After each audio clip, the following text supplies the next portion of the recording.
pertama kita harus menjadi orang yang kalau bisa membantu mengenali gitu. Jadi kenalilah kalau teman Anda, anak Anda gitu ya, atau murid Anda, apakah ada yang memang menjadi pertama adalah korban bullying dulu. Karena mereka pasti yang paling, dalam tanda kutip, tersiksa lah ya.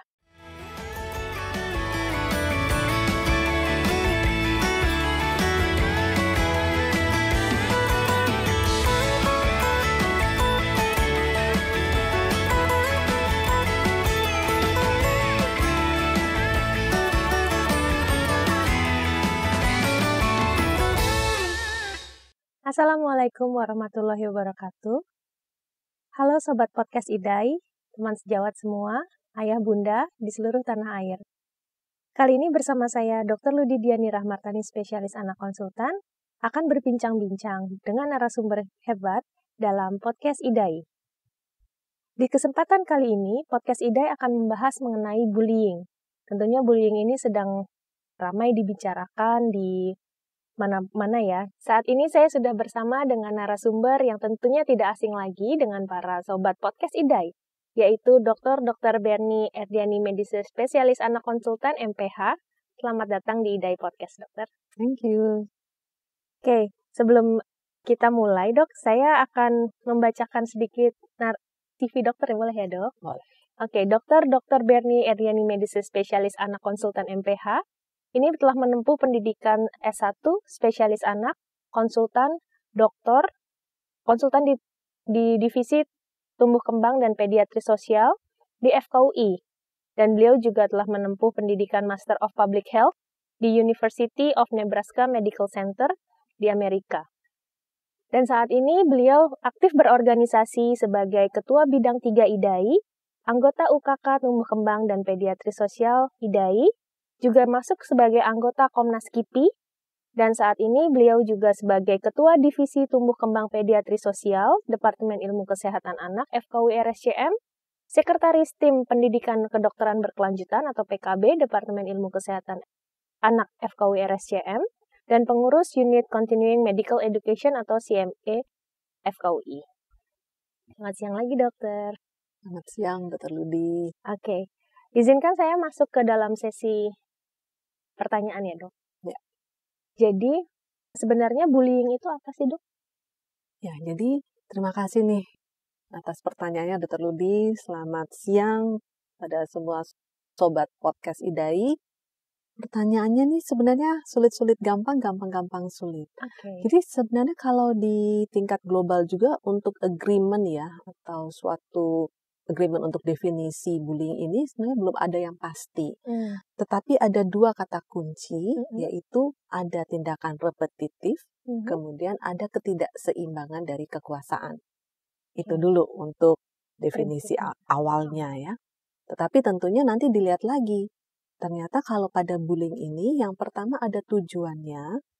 Tujuannya ini tentunya mereka ingin dari yang lebih berkuasa, ingin menindak atau menekan pada kelompok atau seseorang yang dianggap kekuasaannya lebih rendah. Kemudian tadi ada kata berulang, repeatedly, ya, berulang kali. Kemudian juga ada tujuannya. Tujuannya itu untuk memberikan, entah itu teror, entah itu sesuatu yang tidak nyaman bagi yang menjadi victim atau menjadi korbannya. Dan ini semua juga masuk di dalam kriteria bullying tadi. Gitu. Oke, jadi ada tadi repetitif, ya. Ada perbedaan kekuasaan, ya. Dan bertujuan ya, dok ya? Bertujuan. Oke. Jadi sebenarnya perilaku, contohnya seperti apa ya, dok, perilakunya? Dok? Ya. Jadi kalau kita lihat jenis-jenis bullying ini ada bermacam-macam. Ya. Secara garis besar mungkin kalau kita lihat ada dua. Kalau sekarang ya, zaman sekarang kan zamannya teknologi gitu ya. Jadi ada yang disebut dengan, yang mengelompokkan sebagai dua, traditional bullying. Traditional bullying nanti terbagi-bagi lagi. Kemudian karena sekarang dunia udah digital. Makanya kita ada podcast gitu ya. Nah ini ada yang disebut dengan cyberbullying. Jadi ada dua itu. Nah yang bullying, traditional bullying ini itu terbagi lagi. Tadi ada yang disebut dengan physical bullying, ya. Kemudian juga ada emotional bullying. Jadi ada beberapa jenis bullying lain ya yang juga sama-sama beratnya. Tetapi cyberbullying ini sesuatu yang cukup baru, yang saat ini juga mulai banyak juga kasusnya. Iya, Gitu. Iya, Dok. Memang banyak dan menjadi perhatian karena ini sekarang dunianya media sosial semua ya, Dok, Iya, ya. betul. Apalagi kalangan anak-anak dan Anak-anak remaja. sekarang. Ya. Anak-anak generasi yang sekarang itu sangat Iya. internet sekali gitu ya, Iya, Dok, ya. betul. Oke, jadi kalau selanjutnya adalah faktor apa, Dok, sebenarnya yang mencetuskan seseorang anak itu bisa jadi pembuli? Ya, betul tadi pertanyaan Dokter Luli ini betul ya. Jadi pada bullying itu kan sebenarnya ada komponen-komponennya, ya kan?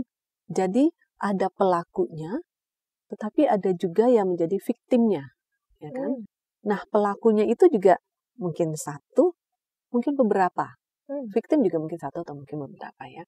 Tapi kalau di sini kita lihat, jadi ada dari sisi pelakunya, ada dari sisi korbannya. Jadi dua arah ya, Dok, ada ya? dua, tentunya ada dua.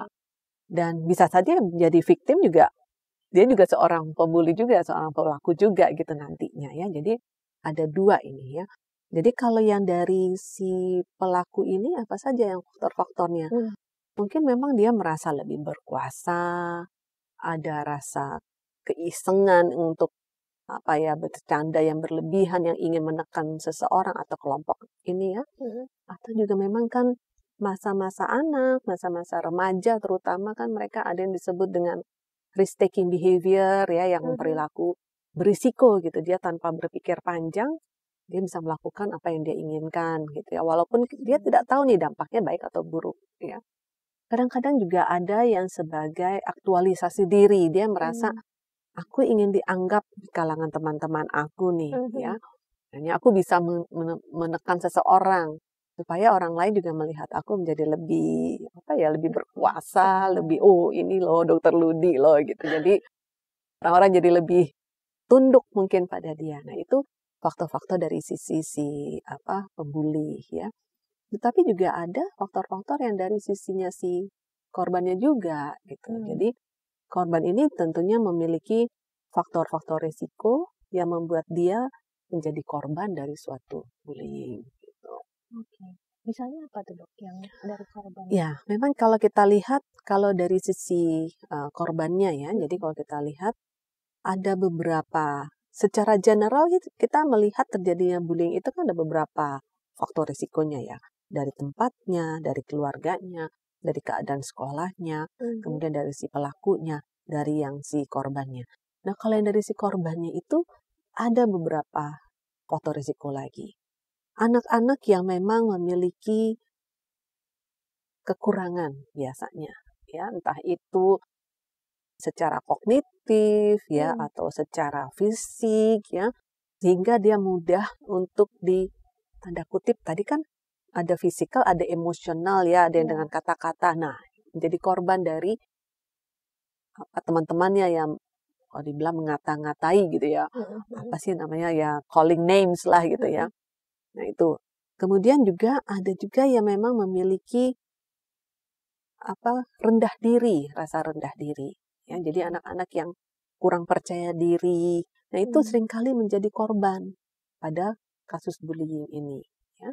Kemudian juga anak-anak yang memang kadang-kadang juga berhubungan ya dengan sosial ekonomi gitu ya. Yang ini yang perlu sekali ya. Jadi ada beberapa faktor lain ya, tapi paling tidak tadi ya yang untuk kognitif. Kemudian mungkin ada sesuatu yang secara fisik ya. Kemudian tadi yang rasa rendah diri atau kepercayaan dirinya kurang. Faktor sosial mungkin. Nah itu yang seringkali menjadi salah satu lah faktor risiko untuk terjadinya dia menjadi seorang korban dari bullying. Korban bullying. Menarik sekali sih, Dok, karena karena masyarakat sekarang ini atau anak-anak zaman sekarang ini tuh sangat ingin tampil gitu ya, kebanyakan ya pengen terlihat, pengen menonjol, sehingga kadang-kadang mungkin harus istilahnya kayak menekan sesamanya, menekan temannya gitu ya, Dok. Itu benar ya, Dok ya? Iya, makanya kalau kita lihat kan sayang sekali ya, kita harus memberikan jalan mungkin untuk mereka mengaktualisasikan diri.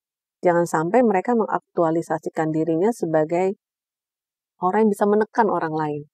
Sehingga mereka sebenarnya diakui oleh, dalam tanda kutip ya, diakui oleh teman-temannya sebagai seseorang yang perlu ditakuti atau disegani, karena sebenarnya dia melakukan suatu tindakan yang tidak baik gitu, membuli orang lain.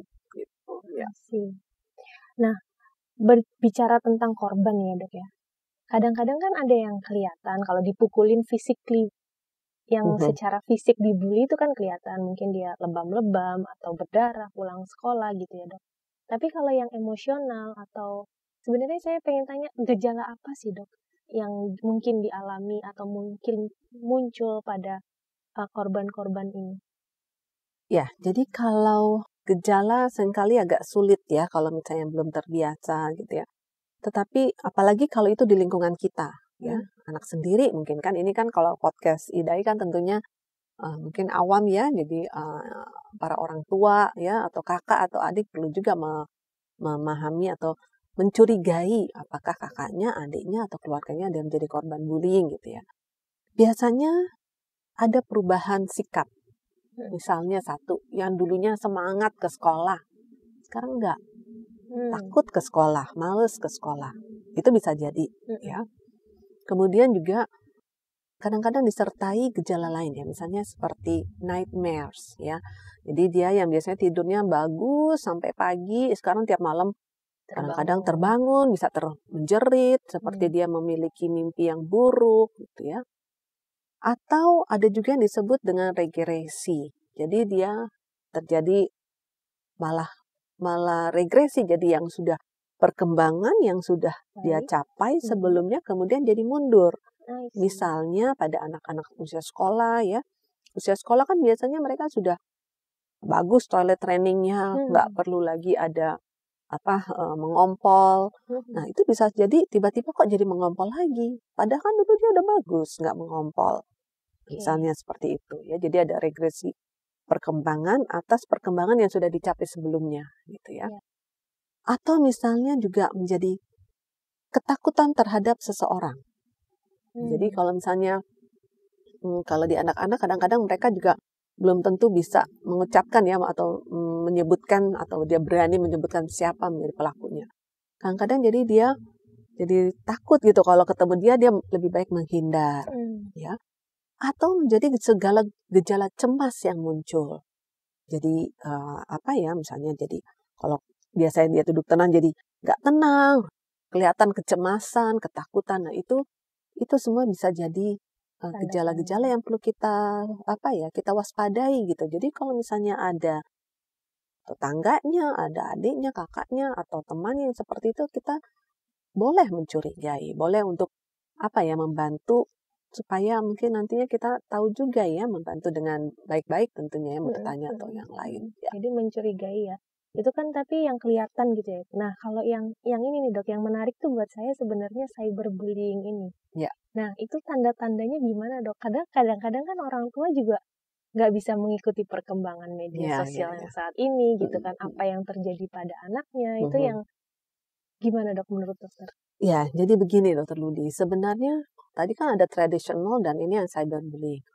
Cyberbullying ini sebenarnya kalau kita bandingkan dengan bullying, itu bisa dibilang lebih berbahaya. Kenapa? Kalau misalnya itu adalah suatu bullying yang tradisional. Misalnya ada anak kelas 5 menekan anak kelas 3. Terjadi emotional bullying, tekan, dikata-katai. Kemudian terjadi physical bullying, tonjok lah ya, atau misalnya ditendang dan lain sebagainya. Ketahuan kan? Di sekolah. Biasanya di dalam lingkungan sekolah atau pulang sekolah. Sehingga nanti tentunya guru tahu, orang tua tahu, dipertemukan, mungkin minta maaf lah, atau ada agreement sendiri di sekolah, case close gitu, bisa saja case close.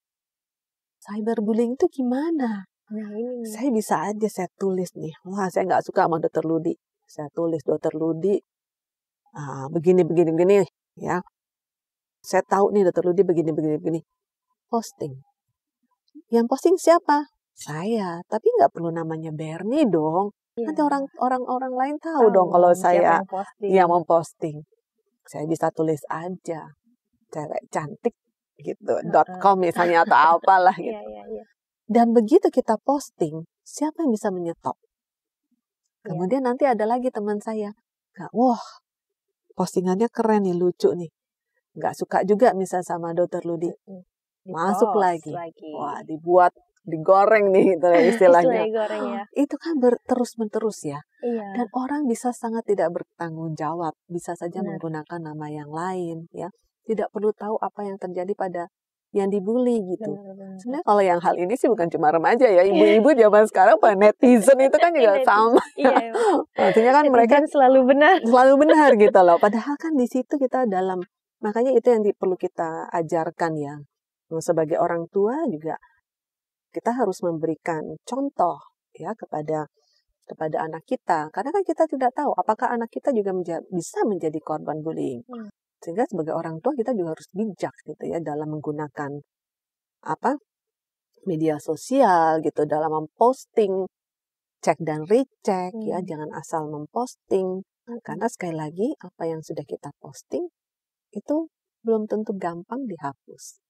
Dampaknya itu harus kita perhitungkan. Jejak digital juga. Gitu. Ya sih, emang ini seru banget dan mungkin bisa topik beda lagi ya Dok ya kalau ngomongin cyberbullying ini, karena mungkin nggak cuman anak-anak yang ada di lingkungan kita gitu, tapi mungkin ya emang apalagi yang udah terkenal ya. Sekarang tuh kan gampang banget viral gitu. Kalau udah diviralkan tuh udah kayak udah pasti take down-nya juga susah gitu ya Dok. Dan kasus cyberbullying jangan salah, yang menyebabkan kematian sudah cukup banyak. Betul Dok. Sudah cukup banyak ya.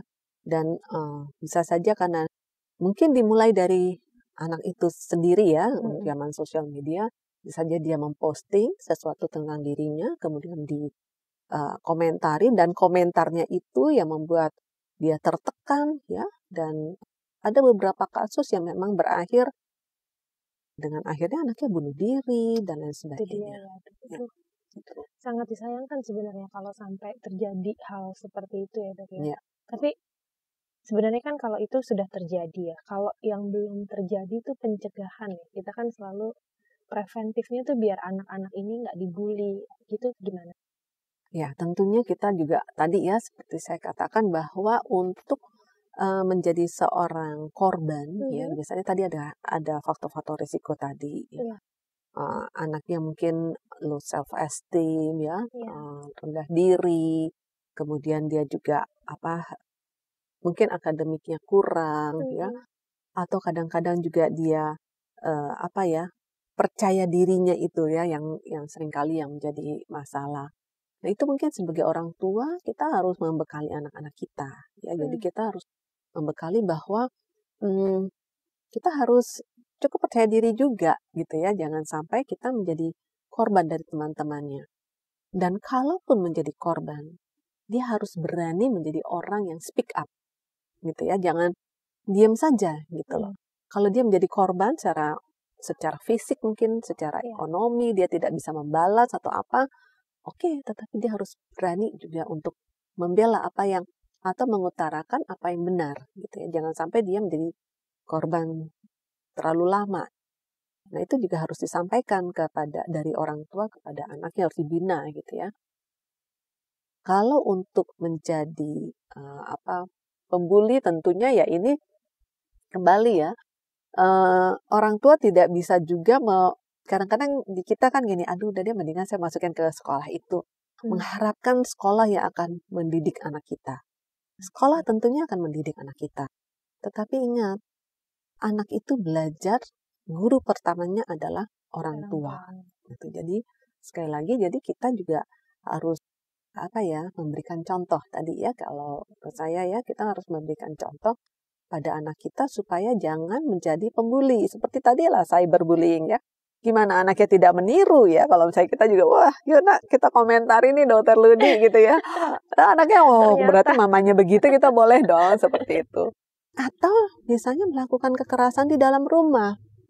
Gitu ya. Jadi kalau orang tuanya biasa melakukan punishment dalam bentuk kekerasan, anaknya tentu menganggap bahwa itu sah-sah aja gitu loh. Kalau kamu salah, kamu nggak cocok, boleh dong mukul. Padahal itu adalah sesuatu yang salah. Jadi menjadi contoh yang baik.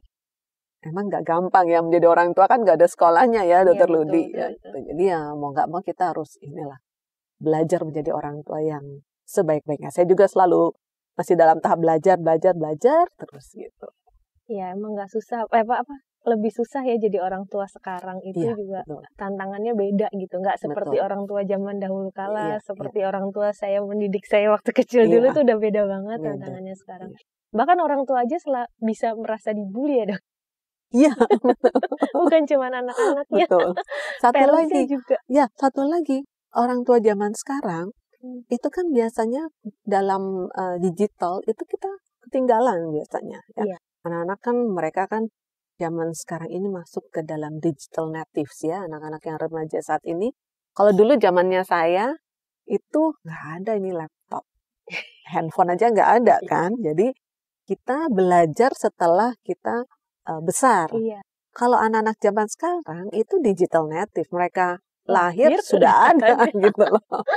Ya, tentunya akan jauh lebih canggih ya, lebih fluent dalam mencari segalanya menggunakan itu digital. Yang makanya menjadi tantangan tersendiri buat orang tua. Bahkan mungkin juga dokter-dokter zaman sekarang juga jadi tantangan juga ya dok ya, gimana bisa masuk ke dalam dunia generasi Z ya sekarang Z tapi sekarang udah mulai hanya udah mulai gede udah mulai.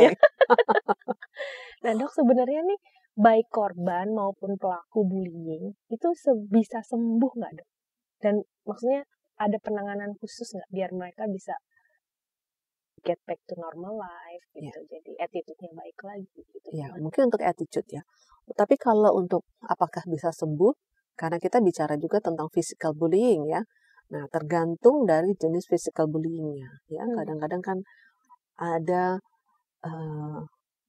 bentuk-bentuknya sampai anak-anak zaman sekarang tuh kadang-kadang saya ngeliat video-video itu, rasanya kok kepikiran ya untuk melakukan itu ya. Misalnya dia beramai-ramai memukul, kan kemarin tuh kalau nggak salah minggu lalu juga ada video yang viral gitu ya, yang memaksa temannya untuk melakukan sesuatu ya. Kemudian mereka videokan gitu kan, itu kan sesuatu yang di luar nalar kita sebenarnya sebagai kita ya, tetapi mereka bisa melakukan itu. Nah, kalau secara fisik tentunya tergantung ya, kalau mereka menyebabkan sampai menusuk atau misalnya cedera kepala berat, tentunya ini yang sangat kita takutkan ya, bisa menyebabkan kematian, ya kan? Nah, waktu dulu pernah juga ada cerita di dalam satu sekolah yang istilahnya ospek tanda kutip ya, kemudian sampai menyebabkan kematian. Nah, itu kan juga salah satu bentuk, berarti dia tidak ada kata untuk sembuh kembali ya, jadi meninggal akhirnya. Atau kalau physical abuse, physical bullyingnya ini menyebabkan cacatan, ya itu juga bahaya, ya kan? Nah, yang dikatakan emosional itu mungkin, ya, emosional juga pada anak-anak yang mengalami emotional bullying ini ya, ada penelitian yang kemudian yang membagi-bagi nih ya, probable, possible gitu ya. Beberapa tanda yang dampaknya itu banyak ya, yang sudah pasti ini menyebabkan dampak ini ya. Itu misalnya menyebabkan kecemasan yang berlebihan, rasa takut, fear gitu ya. Kemudian juga ada yang menyebabkan bunuh diri, itu ada. Itu udah jelas ada gitu ya. Nah, kemudian juga menyebabkan dia jatuh ke kebiasaan atau perilaku yang buruk gitu ya. Jadi menyiksa diri sendiri atau menggunakan narkoba dan lain sebagainya, karena mungkin dia merasa dirinya tidak berguna dan lain sebagainya, itu ada. Nah, jadi kalau kita lihat bagaimana cara mengembalikan mereka, nah tentunya itu PR juga ya. Kalau sifatnya bullyingnya itu tidak terlalu berat ya, masih bersifat ringan, mungkin pelakunya dan anaknya yang menjadi korban juga masih bisa kita dalam tanda kutip sembuhkan lah ya. Ini kan saya bukan penyakit ya, tetapi kita bisa balikan dia kembali untuk lebih baik lagi lah. Jadi sebenarnya bisa, walaupun effortnya tuh luar biasa banget ya luar biasa. Dan nggak cukup 1 dokter, 2 dokter, keluar bapak ibunya, tapi ya semua masyarakat. Betul. Lingkungan harus mendukung. Karena ya ini bagian dari mental health juga ya, Iya. sebenarnya ya. Iya, betul. Nah, terakhir dok, bagaimana menurut dokter peran kita nih sebagai spesialis anak dalam bullying ini? Ya, mungkin yang pertama, memang kalau di dokter anak kan kita biasanya fokus pada penyakitnya, Iya. ya kan? Fokus pada penyakitnya. Kadang-kadang kita bukannya kita tidak care, tapi hanya miss ya, karena kita fokus nih penyakitnya berat dan lain sebagainya.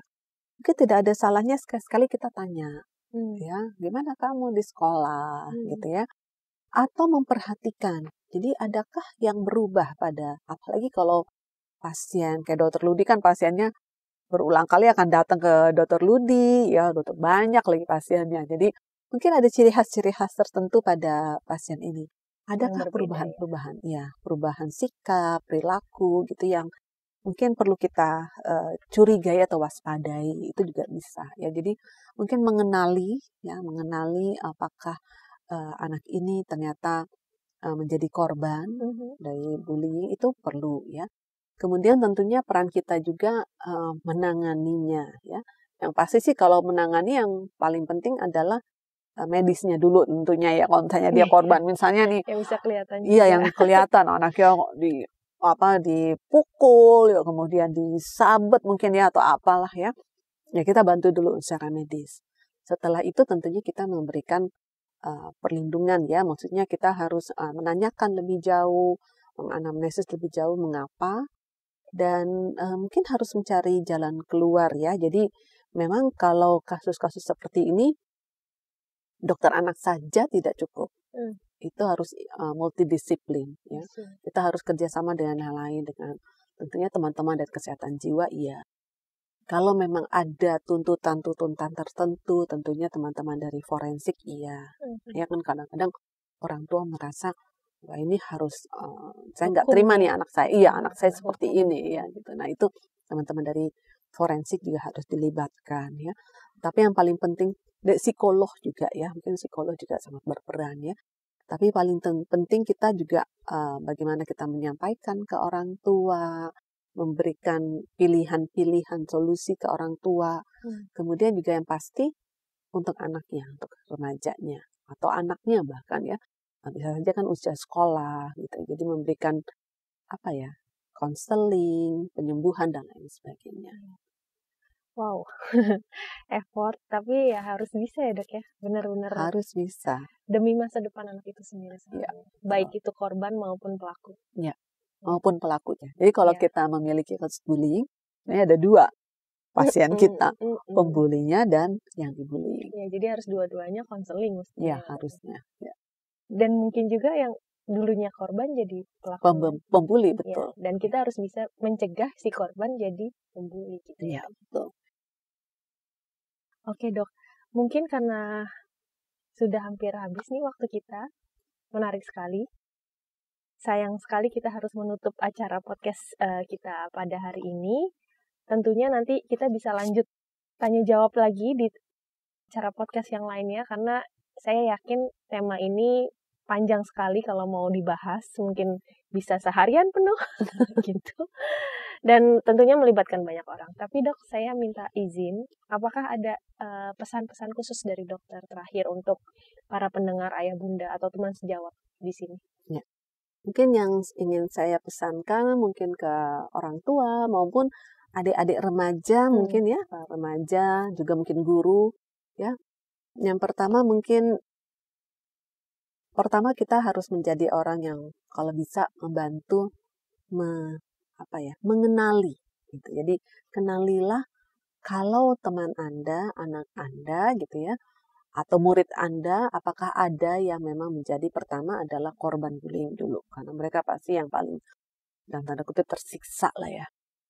Kemudian jangan kalau ada misalnya di sini adik-adik remaja yang menjadi korban bullying, jangan takut untuk bicara, untuk membawa atau mengutarakan ke entah itu ibunya, kakaknya, atau gurunya gitu lah.